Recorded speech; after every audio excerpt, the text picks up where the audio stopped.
warahmatullahi wabarakatuh. Alhamdulillah, diskusi pra-observasi, kemudian observasi ke kelas juga sudah dilaksanakan. Sekarang kami akan melaksanakan diskusi atau refleksi pasca observasi. Selamat menyaksikan. Assalamualaikum Bu Haji. Waalaikumsalam. Bu Haji, kemarin kita sudah melaksanakan observasi, saya observasi ke kelas Bu Haji dalam pembelajaran bahasa Inggris. Sekarang kita ada refleksi ya Bu Haji ya, setelah observasi. Bagaimana nih perasaan Bu Haji setelah melaksanakan pembelajaran yang diobservasi oleh saya? Terima kasih Bu atas kesempatan yang telah diberikan untuk melaksanakan refleksi. Perasaan setelah saya diobservasi merasa sangat menyenangkan, kemudian bahagia dan semakin semangat untuk melaksanakan pembelajaran berikutnya. Karena dengan adanya observasi kita bisa mengetahui apa kekurangan dan apa yang perlu diperbaiki setelah Ibu memberikan masukan kepada saya. Ya. Lalu apakah menurut Bu Haji nih ya, versinya Bu Haji, tujuan pembelajaran kemarin tercapai? Nah, kalau memang tercapai, indikatornya apa nih Bu Haji? Terima kasih Bu. Sangat tercapai. Indikator yang bisa menunjukkan bahwa tujuan pembelajaran yang saya ajarkan itu tercapai adalah karena siswa berdiskusi dengan baik, bisa menyelesaikan masalah yang diberikan saat diskusi dengan sempurna, dan mereka mampu melakukan presentasi ke depan dengan baik. Itu indikatornya ya Bu Haji ya? Ya, terima kasih Bu Haji.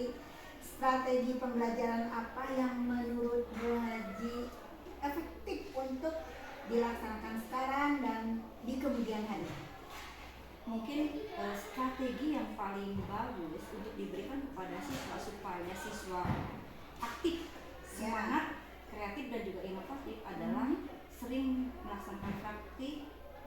Sebagai contoh, kalau dalam bahasa Inggris mungkin dialog, infer bisa, atau mengadakan role play ke depan misalkan, atau mungkin juga kita praktiknya dengan memperhatikan video, lalu nanti mereka akan mengambil kesimpulan, dan yang ini setelah mereka fokus, mereka bisa mempresentasikan di depan.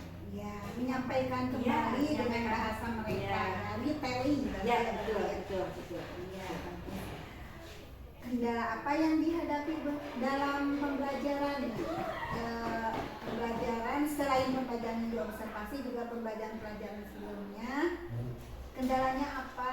Lalu ada solusinya nih, gitu ya, buat kedepannya supaya kendala itu sudah tidak menjadi masalah lagi, gitu. Sudah tidak terkendala lagi.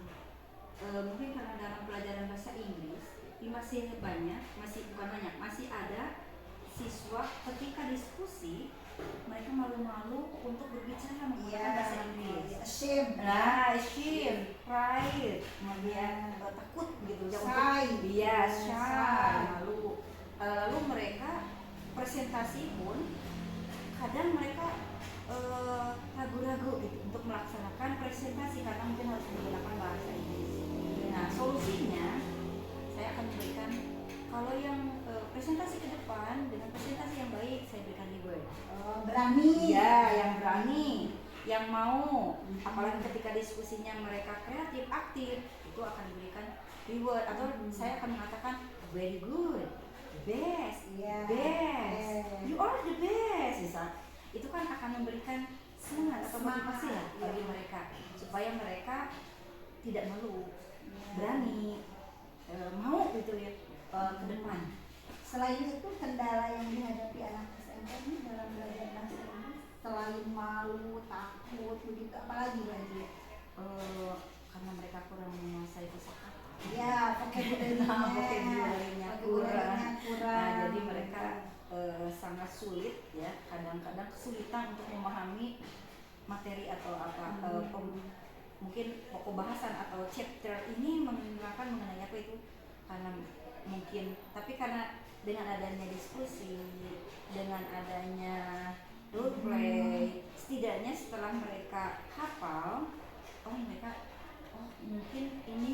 bisa saja mereka judging ya terhadap Iya.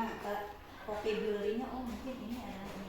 Itu dengan cara itu juga bisa salah satu sebagai tolak ukur untuk mereka lebih nantinya mampu memahami materi yang diajarkan. Iya. Ini yang terakhir nih Bu Haji, setelah diskusi kita ini ya, pembelajaran seperti apa yang ingin Ibu wujudkan agar semakin berdampak gitu ya terhadap hasil belajar peserta didik?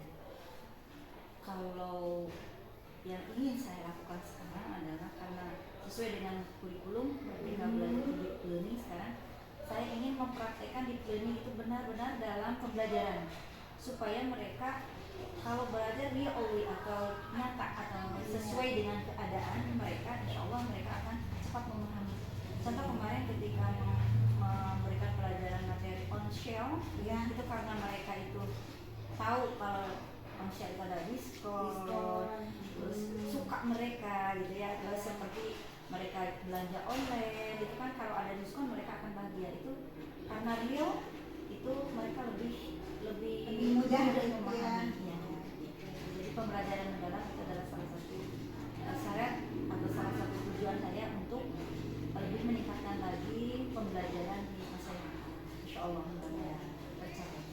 Apa nih harapan kedepannya? Mudah-mudahan dari seringnya dilakukan observasi, jadi kekurangan yang kita miliki atau mungkin tantangan atau hambatan atau